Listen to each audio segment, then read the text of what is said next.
आप सभी को नमस्कार। ग्राम पंचायत रवा के बारे में आप जानना चाहते हैं कि संजय सर ने अब तक क्या किया, तो सुन लीजिए। सीनियर सेकेंडरी स्कूल ग्राम पंचायत रवा में पीने के पानी की कोई सुविधा नहीं थी, लेकिन वो समस्या मेरे सामने आई और मैंने डायरेक्ट यहाँ अटल के अंदर से और पूरे स्कूल के अंदर पाइपलाइन बिछवा कर करके और वो पानी की व्यवस्था को सुचारू किया।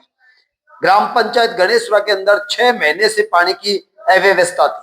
किसी भी वर्तमान पूर्व सरपंच या नए उम्मीदवार ने वहां पानी के लिए प्रयास किया है या नहीं किया मुझे नहीं पता, लेकिन किसी तरह से कोई समाधान वहां नहीं हो पाया था और ग्रामवासियों ने एकजुट होकर करके और संपर्क किया और वो लोग वहां के अच्छे हैं और जिसके कारण से वो एक स्तर रहे और वहां गणेशपुरा में पानी का समाधान हुआ और अभी कुछ समय बाद उनकी ट्यूबवेल भी आ रही है विद टंकी सहित और भगवान करे कि उसमें पानी लगे और मैं दावे से कह सकता हूं ग्राम पंचायत गणेशपुरा उस पानी की समस्या से जो जूझ रहा था वो पूरी तरह से उसका निस्तारण होगा।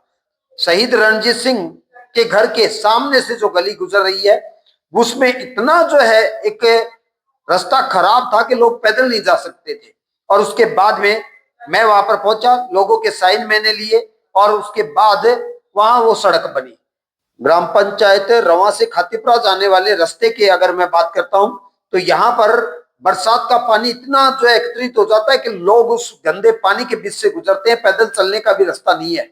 सिर्फ मैंने उस पीड़ा को महसूस किया और 7 पटवारियों को ला कर करके मैंने इस जमीन को नापा तोली के लिए भी रखवाया और यहाँ पर सभी ग्राम पंचायत के पूर्व सरपंच सरपंच और उम्मीदवार सब ने मिलकर करके और फीता लेकर के सारे समीकरण की नापजोक की, लेकिन बाद में इन लोगों ने साथ नहीं दिया और जिसके कारण सिर्फ इन्होंने यही कहा कि कुमाऊं की गली का पानी जो है और वो कुएं में डालने से समस्या का समाधान हो जाएगा।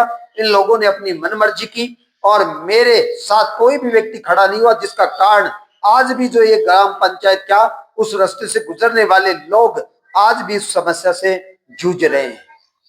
काम की अगर बात करते हो तो हजारों हैं बिना कुछ होते हुए, लेकिन जो लोग पहले से थे आप पूरी तरह से नजर उठा के देखिए कि उन्होंने क्या किया है और आज भी वो फिर से सत्ता में आने के लिए प्रयास कर रहे हैं। तो मैं फिर से कहना चाहूंगा कि आप करवा लीजिए उनके साथ काम या फिर मैं साथ में खड़ा हूं उनके काम तो करें, एकत्रित तो करें वहां लोगों को। मैं साथ खड़ा हूं उनके, मैं साइन करने को तैयार हूं, कौन से कागज पे करवाते हैं, लेकिन वो लोगों का काम तो करें। लेकिन नहीं, किसी तरह का कोई वो नहीं। हाँ, मैं पूरे समाज को अपना परिवार मानता हूं। मैं औरों की तरह अपने परिवार की मीटिंग कर करके चुनाव लड़ने का सिस्टम नहीं कर रहा, क्योंकि पूरा समाज मेरा परिवार है और पूरे जब समाज का विकास होगा तभी इस ग्राम पंचायत रवा का भला होगा, अन्यथा नहीं होगा। इसलिए आप समाज के लोग अगर चाहते हैं तो आ जाइए, आपकी समस्या का समाधान होगा। जिस तरह से उनके लिए लोग खड़े हो जाते हैं 15-20, उसके बावजूद समाधान नहीं हो रहा है, आप आइए तो सही, आपका समाधान होगा, ये मैं आपको विश्वास दिलाता हूं। और काम बहुत सारे अनगिनत हैं, सारे एक एक प्रमाण के साथ मेरे पास रखे हैं। आप जब चाहे प्रमाण ले सकते हैं या फिर मैं ही आप लोगों को और इस वीडियोस के माध्यम से वो प्रमाण देने वाला हूं। लेकिन आप भ्रमित हैं, दूसरों को मत कीजिए। आप में हो सकता है स्वार्थ लिप्सा होगी, लेकिन दूसरों के सामने वो आप अपनी नुमाइश न रखें जिससे पूरी ग्राम बस्ती संकट में रहे।